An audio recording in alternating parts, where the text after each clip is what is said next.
this next podcast, the second I recorded in January 2023, I talked to Deniz Kayadelen about getting out of your comfort zone. Most people might think of that as an extreme way of dealing in business. But Deniz, in her role at EY as head of talent, and also in her role as a swimmer, gets out of her comfort zone regularly. But she also helps clients get out of her comfort zone. Because actually, when you think about talent management, that's about helping people understand where they want to go as individuals, but also where the business needs. So listen into this podcast and just wonder some of the questions she asks about how she helps people from a coaching perspective push themselves out of their comfort zone. You might think, I don't want to get in my comfort zone. I'm cozy here. But at the end of the day, I wonder what comes next if you're in your comfort zone continually. I always say that I can't hold you to account, but what I can do is offer you good messages, things to talk about, questions to ask yourself. And I think Deniz brings lots of those questions. She's an amazing lady who's really pushed herself in a career, pushed herself in a swimming. And I think she's an example to all of us in terms of the things you can do when you put your mind to it and make some choices about what you want to do rather than be constrained by what other people want you to do. And I think that applies to work and pleasure, because actually when we understand those things, we can really help ourselves move forwards. So listen out about what she talks about, accepting discomfort and accepting pain and how those are part of life. And when we form that acceptance, we can really start to drive ourselves more forwards. So listen in. Let me know what you think. Give me your feedback. And I hope you would take a lot from this. I certainly did in the time we recorded it. And I'm looking forward to talking to Deniz again and again. Enjoy the show. Welcome to the Sparks by Ignium podcast. I'm your host, Phil Rose. And as you know, this podcast is about bringing purpose in business and purpose in life together to really help people connect with their why. And I use that word why because at the end of the day, we all know that why drives everything. Why drives engagement, why drives motivation, why drives it for individuals in the entrepreneurial role or just employees. And also your why drives the bigger thing about that around how do you connect with the things that really motivate you as an individual. And today I want to talk about comfort zones. And my guest on the show is Deniz Kayadelen. I first met Deniz through a conference we were running with Porsche back in 2022. And I've really engaged with what she was talking about for two key reasons. One is I loved what she had to say about the business side. But most importantly, I loved what she had to say about the personal side because we connected to the point of view of swimming. Now, Deniz has a lot more about swimming than I do. I do it for pleasure. Deniz is almost professional in doing it because I think what she talks about is wonderful. And I'd like to bring in the point of view that she really has some things to say about what it takes to become an ice swimmer, and not just an ice swimmer, but a world champion ice swimmer. And we're going to talk more about that as we go. Deniz also is a head of talent management in Switzerland for EY. So she brings a whole load of correspondence around the personal side in psychology and how you really put people together into organizations. So Deniz, welcome to the Sparks by Ignium podcast.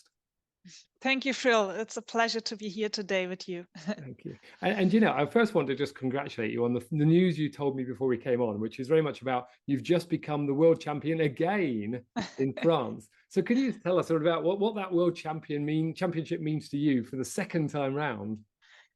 Yeah, so it is an amazing feeling to join again the World Championship. And, you know, when you are sometimes in the summit, when you reach the World Championship title, it's sometimes not easy because you have this title and you want to hold this title. You don't want to lose it, right? So that was one of the reasons, of course, why I joined. But the main reason is, of course, the journey of collaboration, of enjoyment, of happiness, of collaboration, seeing other passionate people doing that. But yeah, at the beginning, I really struggled and asked myself, what is the purpose? Shall I do it again or not? Because it's an immersive and it's a really challenging experience. But yeah, what I also write in my book is the more you go out of your comfort zone, the more the comfort zone is expanding. And it was so amazing to feel that last year, it was the first time in my life that I even joined the World Championship in ice swimming. I had a lot of anxiety, fear, and yeah, a lot of feelings of, yeah, what will happen if I can't make it? Yeah. Will I make it? Will I survive? You know, all these questions. Yeah. And the second time I joined, and I really felt that I'm more in my comfort zone. Wow. I felt more under control. I felt more the joy. I felt more the moment. And yeah, so that was a really nice feeling that even in 1 year, I grow a lot. I in terms of not just physically, you know, it's not about this ice swimming, it's not about the physical part, it's more about the mental part. Yeah, yeah, Overcoming your fear, yeah, increasing your own resilience, controlling your mind and body. yeah. And yeah, that is amazing to feel. And of course, amazing that I became again world champion in 50 and 100 butterfly. Wow. And yeah, 41 countries attend the world championship in Samoa in France. 450 swimmers. Can you imagine? It was an amazing atmosphere, freezing cold weather, freezing cold water, but everyone felt so warm. Everyone is smiling, laughing. That's amazing. And even you had the age category 70, 75, you know, you saw there people 75 years old and swimming in the ice water and yeah, getting the gold medal in the award ceremony. So that's so inspiring. Unbelievable. And you know, I think that's amazing when you hear that story, and you know, having 450 swimmers together, that energy there must be such a buzz to be in it. And I always had a vision that when I started marathon running when I was 37, I had a vision that I wanted to be still running marathons when I was 70. Now at the moment that's not possible because of some knee injuries, so I've switched into swimming as well. And I just love the fact that if we can still be doing what brings us passion when we're in our 70s, what a wonderful way to do it, and to get medals and stand on the podium at that stage. That's just an amazing thing. So bring on the future. That's great. And I love that thing you said there about this whole other thing you said, moving out of your comfort zone. And when you step into your comfort zone, you do it, and then your comfort zone widens. I think that's a really fascinating thing, isn't it? Where we have that fear to start with. And I want to pick up on some of those things in terms of, you know, your book, Out of Comfort Zone, is really about doing these things and how you mentally pushed yourself and physically, but it was really the mental side, the thought process that goes through it. And I'd love just to touch on that a bit, because I think, you know, if I relate to my cold water swimming, I was in the lake on Sunday and the water temperature was only 6 degrees. I say only because when you were swimming last week, it was 4.6 degrees. So, you know, you were a lot colder. And you do have those little demons that step into your head again. It was windy on Sunday. The wind was pushing across the lake, so the waves, and I always use a tow float. And my tow float at one stage was overtaking me because the wind was blowing it faster. So every time I brought my arm up, my arm sometimes got caught in my tow float rope, and it was just frustration. But it also brought those other little demons about what if how would I feel? What's going to happen? How do you overcome those? Because you do it. What do you do? Yeah, I think everyone has all these demons, all these fears, and it's completely normal because we are all humans. So first of all, we need to accept that we have all these limiting beliefs and all these feelings, right? And after the acceptance, I think the second point, what we need to do is then, okay, how we can deal with that. And fear and those demons are not a bad thing. It shows us maybe how we can minimize the risk. It shows us maybe where we can increase our self-confidence. You know, so I think the fear is one of our best friends, because imagine if you wouldn't have fear in your life, then you would take everything easy, and that would be more dangerous for you, for your life. And the fear has a nice a nice like a teacher. It shows you, okay, you are fear. That means you need to train more. That means you need to control better your breathing. You need to control better your mind, your feelings. And the more you get into this confidence, the less you have fear. So that means fear is helping you to get more confident and to identify the measures, what you need to do to reduce your fear. And how I did this, so I started with meditation, because the more I meditate, the more I felt I can stay in the moment, I can enjoy the moment, I can follow more my passion, I am more connected with my purpose. So that was a great tool what I used, meditation, breathing exercise. Wim Hof breathing helped me a lot. Because when you can control your breathing in a stress situation, then you feel more calm. And the more you feel calm also in the ice water, the less painful the ice water get. So you feel less pain, you feel more joy. And I think that's the ultimate goal, right? So we don't go out of comfort zone to challenge ourselves or something. It's the ultimate goal is unlocking potential, having the joy moment, Wow. being Yeah. happy. Yeah. And that's exactly, I think, what the key message is. So enjoying life, even Yeah. if you are in a discomfort, and accepting the fear, accepting these demons, but also accepting that not every achievement comes to comfort. Discomfort is also part of our life. That's I think interesting. the expectation of being always comfortable, being always in control, that causes us pain. But when we have the expectation and the acceptance that, yeah, Yeah. life and the challenges are sometimes feeling discomfortable, and it's fine to feel pain. It's fine to feel this kind of fear. Then I think we feel more relieved Yeah. and know how to deal with that better. I think that's interesting. That word acceptance is really interesting, isn't it? Because yeah, I was listening to a podcast this morning by Dan Harris talking about happiness, and he's just on a podcast series with the Dalai Lama to talk about how we bring joy to life and how we, life is about happiness. But I think that point you just raised there, I think, is a really additional point, that discomfort is part of that as well, because actually we have to go through that to understand that, the yin and yang, the pleasure and the pain. You have to experience both together. And if what I'm hearing there is, if you're just putting yourself in a pleasure zone, you miss out on those other things, which are the life building, the creation, the bits that really push you forward in whatever life means for you. So that's a fascinating piece.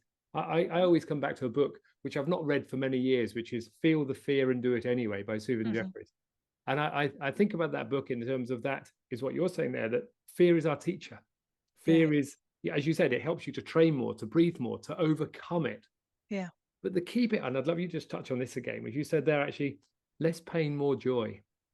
So doing it from a joyful point of view. So what is it you do when you meditate? Maybe this is going into some of the detail around that meditation, because a lot of people in business and in life will put meditation aside. I don't do meditation. I just have to keep going.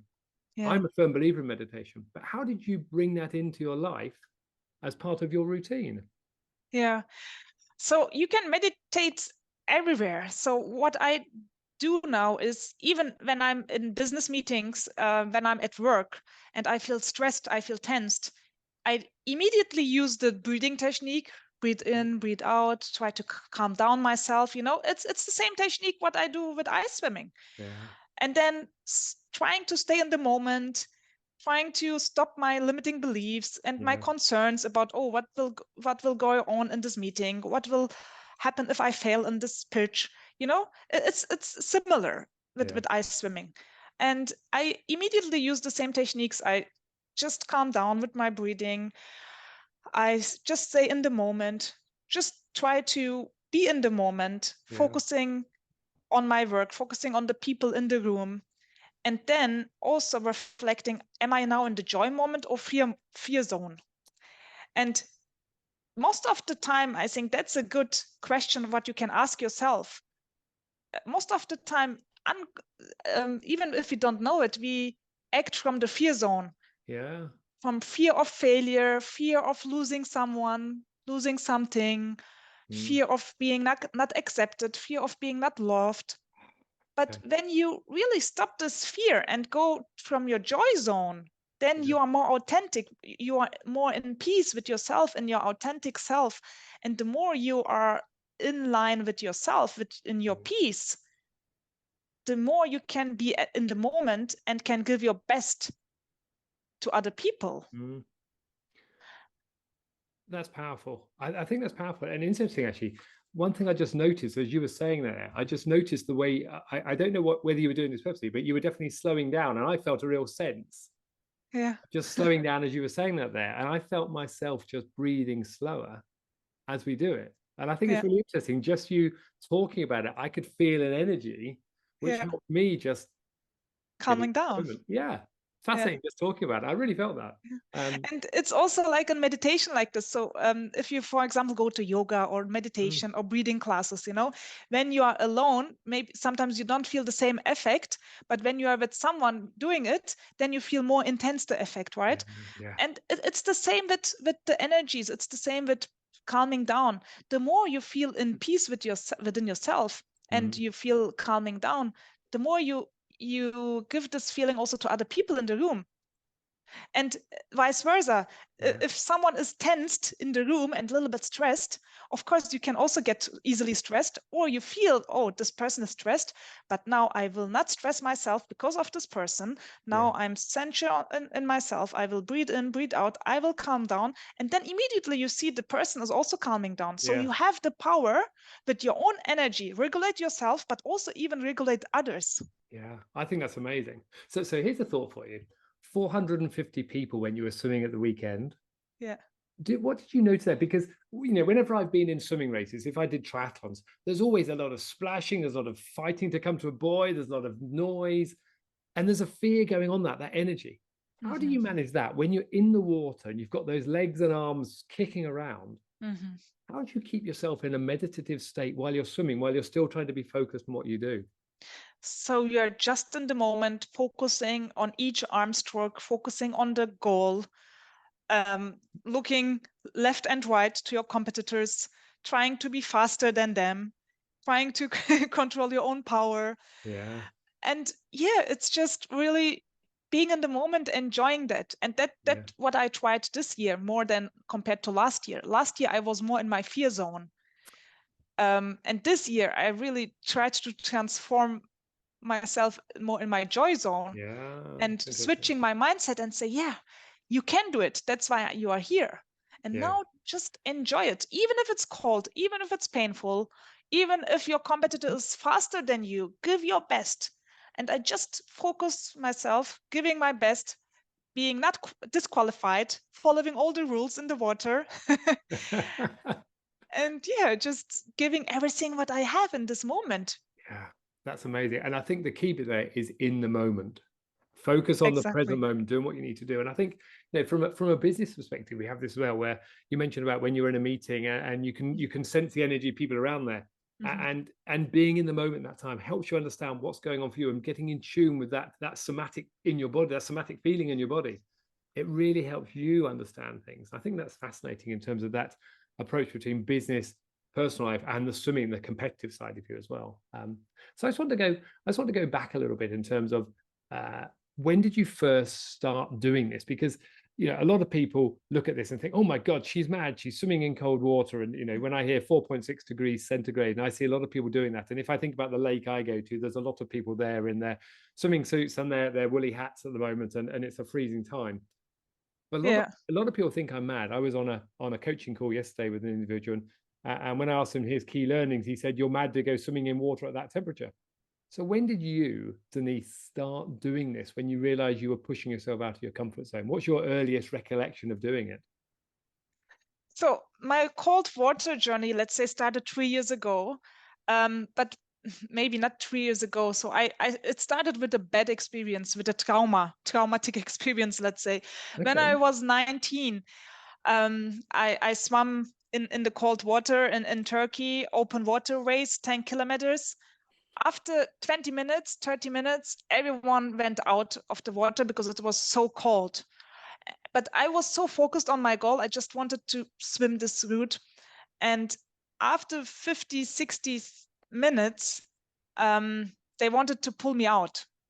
And wow, I didn't want to go out. I said, no, I need to swim. I need to finish this line.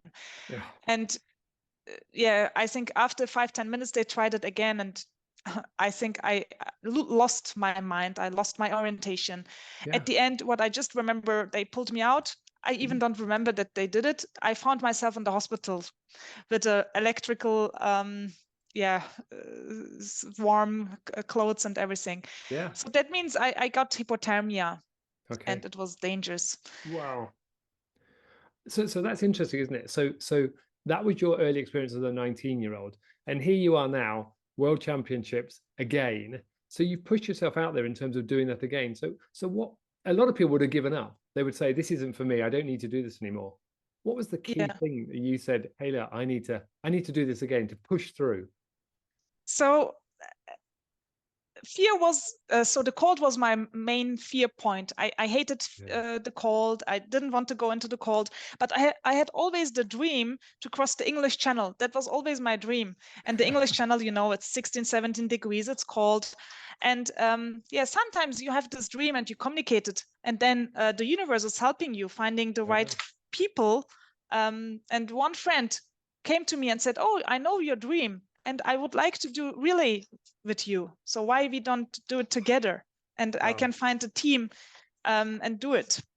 That's amazing. And at the end, so yeah, we've had a team of 4 people, relay team, and yeah, we swam the English Channel.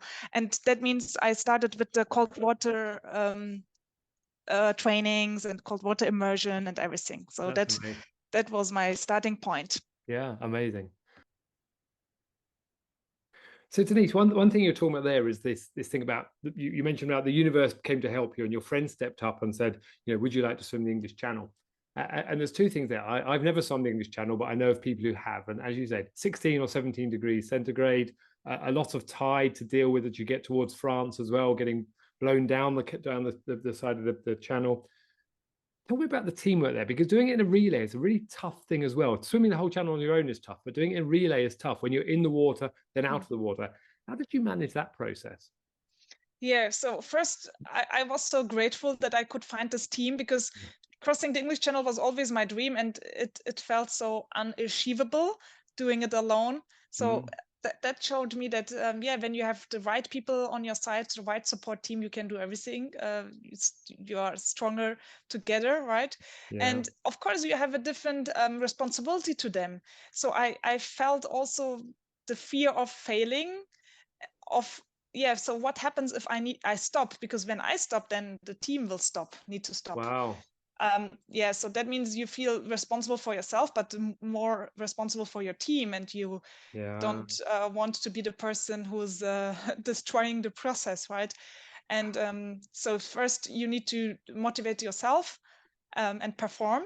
But then when you go out of the water, then you need to support your team members and make sure that they achieve the same level as well, because together we can achieve it. If one person, for example, is disqualified or stops, then all the relay swim is also disqualified. So that was a great experience. We trained together, we supported each other, and yeah, that was the first step to deal with the cold, to train, to motivate myself, and say, okay, I will go step by step out of my comfort zone, overcoming my fears with this team. And that was the journey to see the cold as a teacher.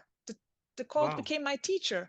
I started with 20 degrees, 18 degrees, 16 degrees, and it wasn't just a physical experience. It was more a mental experience, like how I can overcome my fear, how can I motivate myself, how can I increase my support system, how can I collaborate with them better, how can I find people even who has the same goal and share this passion, you know. So at the end, the massive transformation started when I started with this cold water immersion. So I'm swimming more than 20 years, but this cold water swimming opened a completely another dimension in my life. Yeah.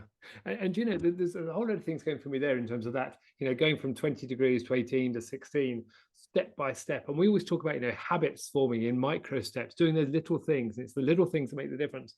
But also, I think that thing there about pushing yourself out of the comfort zone in a small way, because you could have just jumped in and gone from 20 degrees to 4 degrees, but that's such a shock physically on the body. Of course. You wouldn't do it. So you have to do those steps. And I think in business, often we have to take those small steps as well, because actually, as individuals, if we did just throw ourselves into that zone, it becomes very harsh, and there's that physical and emotional reaction. And I wonder from a psychology point of view, because obviously you've got your background in what you do at EY is very much around looking at the mindset of people. Where do you see this appearing in business as well, or in leadership or in development, where people are pushing themselves in small ways and they never know what they will have achieved one day based on the small steps they've taken?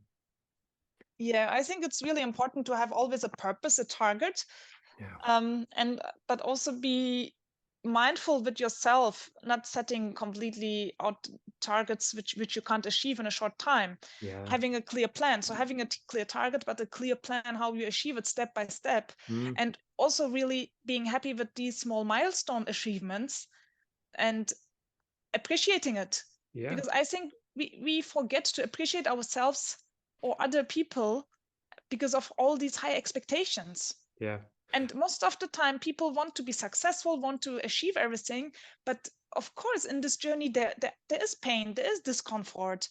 You need time. Mm. Nothing happens from today till tomorrow. As I said, I started 4 years ago, 3 years ago with this step-by-step cold water immersion. And last year, I did this ice swimming, and I'm swimming for more than 20 years. So, nothing comes like this. Yeah. So you need to take your time. You need to evolve, you need to grow, going Yeah. step by step out of the comfort zone. And I think that's important to also enjoy the journey Yeah. towards You the know, goal. I love, there's two things you said there, and I think that enjoy the journey, I'll come back to, but you use the word appreciate. And I Yeah. think a lot of people forget to be appreciative. They forget to have gratitude for what they've done or for others in a small way. And that's the bit, it's those tiny bits of gratitude that build up to become a big thing. And I really love what you're talking there about, making small milestones achievable. Yeah. Because I think that's one of the key things that a lot of people forget about. They try and jump too far, and I've nothing wrong with jumping too far. I think a lot of people should push themselves, but actually, that bit about small is good sometimes, and pushing Yeah, people out of it. exactly. So you will maybe not believe, but I started with cold water showers, and I even couldn't stay 3 minutes under the cold shower. Can you imagine that? I couldn't do that. I said, no way, I can't do that. I started with Wim Hof breathing, and then in this Wim Hof breathing, there was a cold water challenge. And then, yeah, I just went 20 seconds into the cold shower, then 40 seconds, 50 seconds. So that is my starting point, again, Yeah, to deal with the yeah, cold. And then going to the lake, 2018. So it's a journey, yeah, and nothing comes from nothing. So you need yeah, to invest time, invest energy, but with passion, with this joy, with this purpose. And most of the time, people also asking me how you motivate yourself. So I motivate myself with first accepting that I will have the discomfort. okay. So that's the This motivation.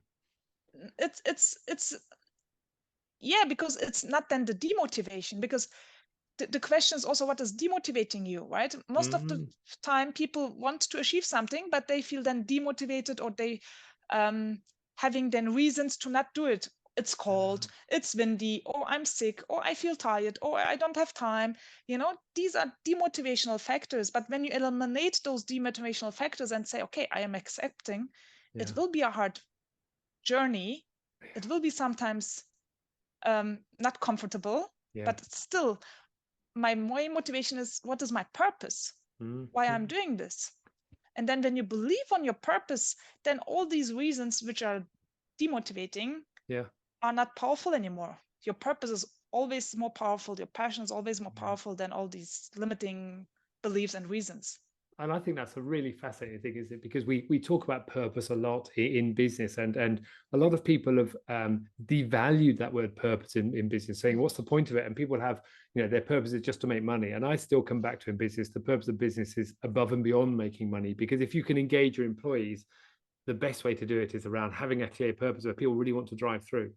And that key point there is, acceptance that it's going to be sometimes difficult, it's going to be painful, and understanding that, and then recognizing that these demotivators become small once you face them, Yeah. once you acknowledge them. Yeah. I think that's a really powerful piece. And that thing about beliefs as well, I think, is a key thing, isn't it? Because your beliefs about yourself 4 years ago about what you could achieve, I wonder, what did you set you, if you were to look back 4 years ago and say, to talk to the 4 year old or 4 year Yeah. younger Denise and say, this is what you're going to achieve, where was your dream? Oh, I even wouldn't believe if you would tell me 4 years ago, oh, Denise, you will go to South Africa, you will write a book and it will be a best-selling book. I would say, no, you are joking. I can't do this. If you would say, yeah, Denise, you will also do public speaking, you will speak in front of 500, 600 people, I would say, no way. I'm Wow. not the best speaker. I'm afraid of speaking. Yeah. if you would say, yeah, you will do the in South Africa the swim from Robben Island to Cape Town where the great white sharks are, I would say no way, I can't do it. It's 14 degrees, I can't swim there 2.5 hours. I wouldn't even believe that I do ice swimming. So Wow. I even couldn't imagine that. That's amazing. That's And amazing. that's so amazing, this transformation. So the more you go one step, other windows are opening, and then you just go to it. It feels like then in the flow. Yeah. And the point is, the point where you reach, you can imagine something, you can dream something. That means it's your reality, it's in your brain. Yeah. I think that's an important part, and that took me years to understand. But the fact is, when you can dream something, that means it's your reality and you can achieve it. That's amazing. I think that's a really worthwhile point just to capture on, because so what I'm hearing is, if you can dream it, it's your reality and you can achieve it. And I think I love that as a concept. If you can dream it, it's your reality, you can achieve it. Because a lot of people have dreams that they don't believe in those dreams. Yes. And they don't we believe. always say this. Yeah, and I think that's it. That belief point is really, really, really key. And I think it's a powerful piece. Yeah, and some people even don't dream because they're afraid of dreaming, because they think they don't deserve this dream, And no, we need to dream. We have to have dreams and not be afraid to achieve it or not. So we don't need to have always the answer how we will achieve it. I think we want to have all the answers, and if we don't have the answers, we feel insecure. Yeah. But we don't have all the answers. We can start with dreaming. We can start with wanting something. Yeah. And then I believe completely, maybe it's too spiritual, but the universe is supporting you then. The energy, the windows are opening then. Suddenly you see different perspectives, or you meet different people, you get different support systems suddenly. You articulate it maybe more, you speak about that more, maybe your attention goes more about those topics. And suddenly you're going into this road. And for example, the English Channel swim, it was always my dream. And as I said, I found the relay team. And those times as well, they said, oh, you need to do solo. But my mind was not ready for it. So I said, no way, I can't do it. But now, after doing the ice swimming, after having all these experiences, now I believe more in myself. And now I say, now it's the time. Now I decided to do it. 2 years ago, even I wasn't ready to do it. But now I have a slot for July, and I will train. I will do everything what I can and try to enjoy the journey. And, I will try it at least. Yeah. And that thing about enjoying the journey is really key, isn't it? Because I think a lot of people, I have a poster in one of my toilets in the house, and it says, happiness is, it says, happiness is a journey, not a destination. Yeah. And I think that's a really key thing, what you said about enjoying the journey, because you've got a deadline of July. You've booked your slot to go and swim the channel. The boat's booked. The team's booked. Actually, that's a destination. And I think a lot of people forget about this journey, this ramp up to achieving it in the first place. And I think that's a really big thing. And it really comes back to one thing you said right at the beginning. And that thing was, you talked about, being the world champion the first time, and then what's next, and then knowing the next piece. And I relate to that. When I used to do a number of marathons, and I did fancy dress marathon running. And one year I ran in an enormous costume, and I finished my marathon. And someone said to me, "Are you doing it for a world record?" I said, "No, but next year I will." So I went back to do it as a world record and achieved my world record for running the marathon. And it became a view of them. What do I do next? What do I do next? Why would I, and sometimes I think we go through the journey, get to the conclusion, and then think, oh, that was easy. I need to do something else, even though it was painful. And we're always pushing to do that next thing. So I wonder, how do you deal with that mentally, apart from pushing? Because at the end of the day, where do you take it? Yeah. Yeah, that's a really great question. And I also ask those questions to me because, some people also ask, oh, why you are going always out of comfort zone, why you need to push it and so on. And it's not about going out of comfort zone. It's not always about pushing. For me, it's more about exploring yourself, exploring the world, Because out of comfort zone, you are exploring yourself. Yeah. because you are in a new situation. You don't know how to deal with it. Maybe you don't know how your body will react, how your mind will react. But I find it so exciting to explore it, to check what is going on in your body and your mind with your feelings. And so I think that's it. So it's like traveling the world, you go somewhere, you don't know the language, you don't know the country, maybe you feel insecure in the new culture, in the new country, maybe you don't know the language. It's also some kind of out of comfort zone. But why people are traveling? Because you are exploring the world, you are exploring new cultures, new people. It's exciting, it's not boring. And the same to push yourself to see, oh, what can I do, what I will experience. And it's all about different kind of experiences. I think that's true, and I talked to you there in terms of you've traveled the world. You purposely moved to Switzerland so you could do some more swimming in the open lake. But you've moved from Turkey to do that, and I think that's a fascinating thing.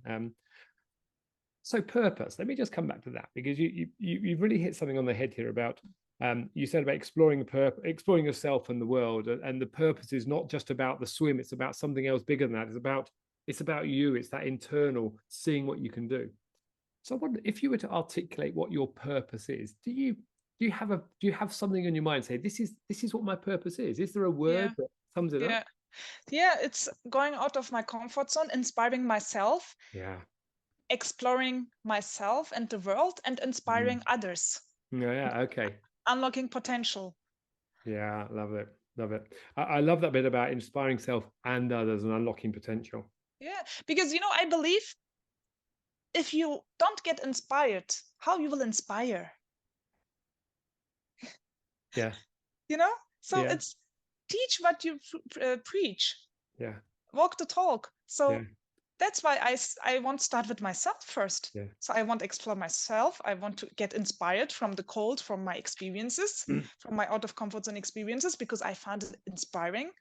I see inspiring people around myself. I find the nature inspiring. I find inspiring how my body is reacting. So it is an immersive experience, and this is inspiring me. And then when I feel inspired, then I can inspire others in an authentic way. I don't want to read books and come with some theories and speak. I can't speak. I don't want to hold presentations. And no, I just want to speak from my emotions, from my immersive experiences, which is, I think, more powerful because I believe in it.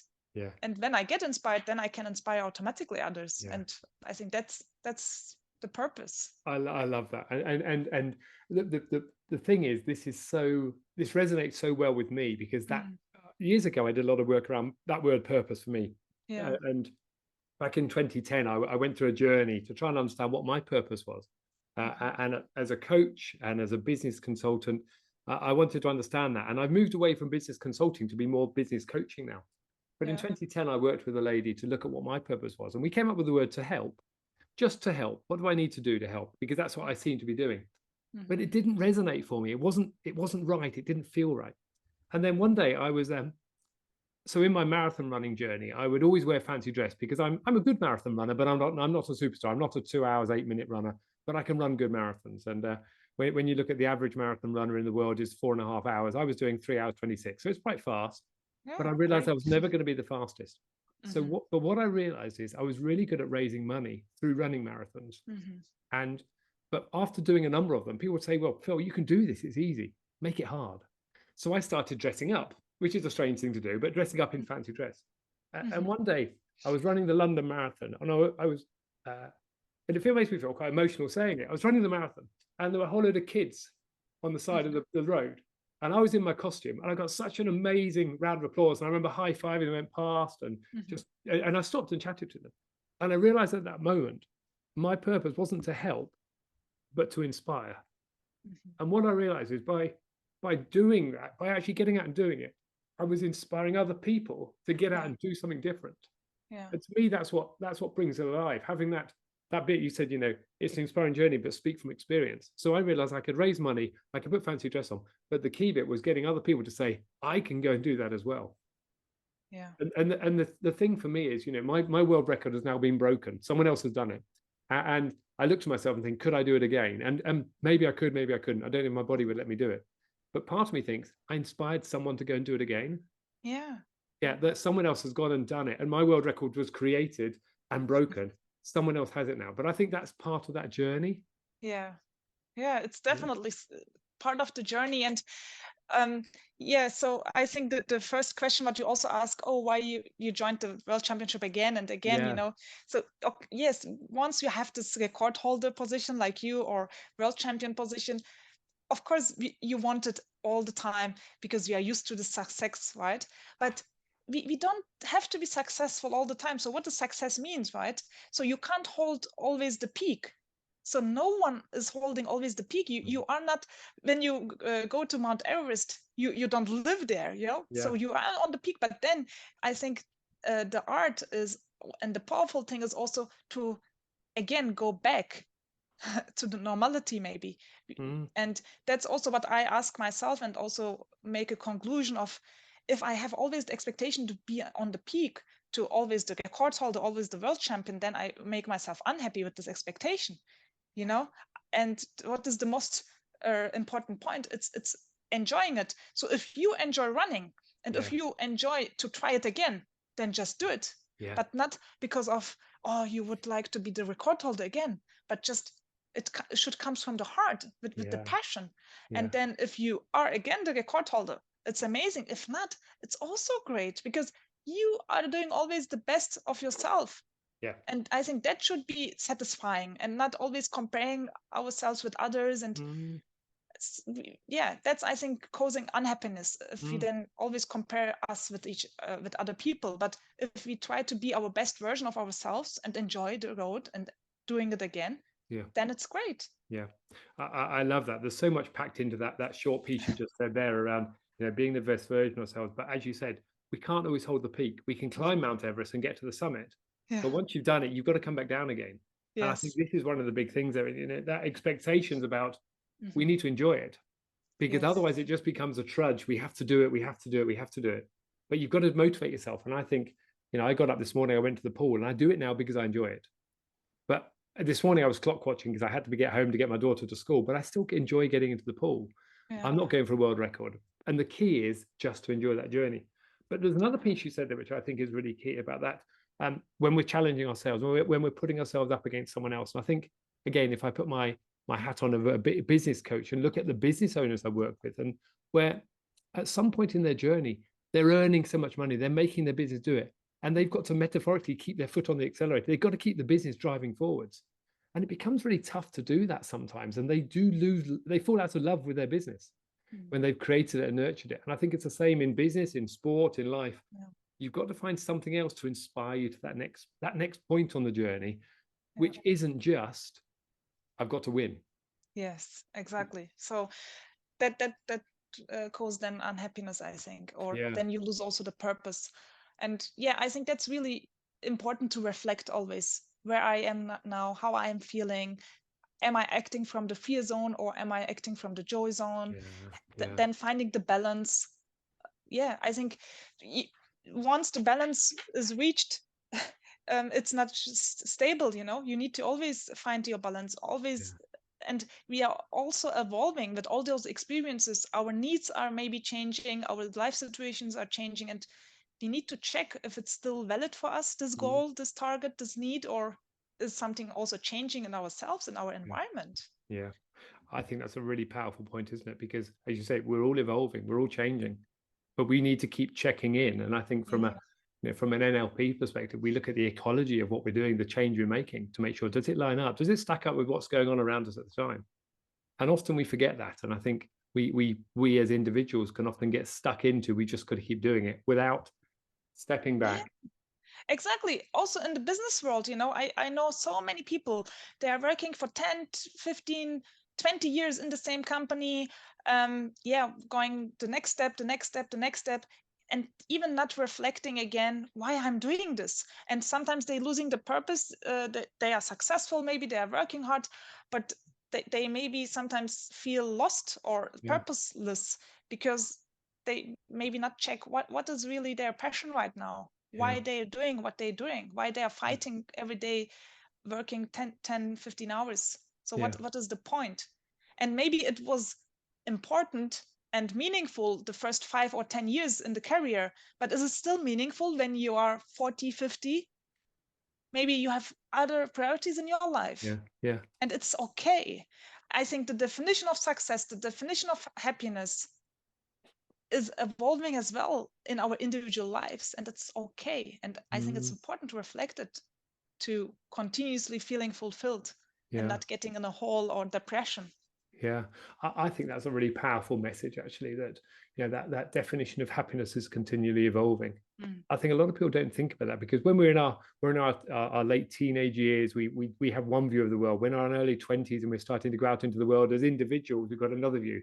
And as we go through and become, I would say more mature, but it's probably less mature in some ways, but we're able to do things. But if you're stuck in that old way of doing things, the question, it's interesting. I was going to ask you a question before you said that, around what's your biggest fear, but I'm not going to ask you that, because I think we might come back to it. But I think sometimes people have a big fear, and it is around, you said about feeling lost and purposeless. And I think that's a really big fear for people. And people, people don't admit it, or they don't know how to admit it. Yeah. So, from a comfort zone point of view, we're safe. We're stuck in this comfort blanket of it's all around us. We've done the same job for years of doing it. But we lose our edge. And does that, and I wonder how you, from your EY experience in terms of where you are today, I wonder what it is that you would say to people about helping them when they're feeling lost and purposeless in their careers or in their roles. Yeah. Say to them. Yeah. So I am also a coach, and then I asking the question of what makes you happy. So if you would have a day off, no obligations, no responsibilities, no tasks. If your family would say you have a free off, you don't need to bring the kids to school or to the training, and the boss don't needs anything from you. So imagine you have a 1 day off completely for yourself. No to-dos, nothing, no admin stuff, no I don't know, house stuff. What would you do? Yeah. What would you like to do? Yeah. And the first thing what comes into your mind is what's coming from your heart, and it's reflecting your own passion. And it's really interesting, because as you asked that question, I went into coachee mode. I went into thinking about what was my answer to that question. And interestingly, the answer I wrote: walk on the beach and be in nature. Exactly. That's that thing, isn't it? If we could do it. And I think we often get stuck where we don't ask ourselves that question. We don't ask ourselves, your question, what makes you happy? If no responsibilities, no tasks, no kids, no boss isn't there, just yourself, what would you do? And I think we're so tied up. We're so tied to our phones or to our agenda or our calendar or our house. We don't ever give ourselves the space to just say, yes, what would it be? Exactly. I think that's a really, really powerful question, actually. So great coaching question for anyone listening to that, just to ask yourself the question and just take the time out. Because I think the other thing I would say is we should all put that time in our diary to have just today. We're here recording this at the start of January 2023. But actually, I wonder how many people are looking forward to 2023 and say, well, I'm going to put some time in my diary just for me. Yeah. And it's not mean that you are a self-centered person or you're just thinking about yourself. It's opposite. The more you feel in peace within yourself, the more you feel good, the more you feel inspired, the more you can give these positive feelings to your environment. Yeah. That's the really thing, isn't it? Think about the CEO who turns up to work tired and frustrated all the time. That energy seeps into the business. The founder, the entrepreneur, they lose their creative edge. They lose the thing they're there for. But they don't want to do it. They don't want to sit down at the beginning of the year and say, these are the days I'm just going to take to kick the leaves, to go and walk on the beach and be just in nature, or whatever that thing is for them. So there's a real powerful piece in that, I think, that when people do feel lost or purposeless, just maybe to give yourself permission to sit back and say, what would I do if I had no And what is really worth for me? What is really meaningful for me? Because of course, maybe money is important, but you can't buy everything with money. Even if you earn a lot of money, but if you don't have the time to spend the money, if you don't have the quality time, if you don't have the feelings, the space in your head to enjoy the moment, what is then the money meaning for you, for your life? Yeah. So that was the reason why I moved to Switzerland, because I had always the dream, of course, to have a nice water view, living next to water, and yeah, of course, the consulting life on the beach, it's maybe not so realistic, but at the end I found Switzerland, I got this from EY, the job offer, and said, yeah, so it's near to my dream, right? So maybe I'm not in the beach or somewhere in like in my background, maybe not in Bahamas, but at least I'm still then on the lakeside next to the water, have this kind of lifestyle and can still do my career and work.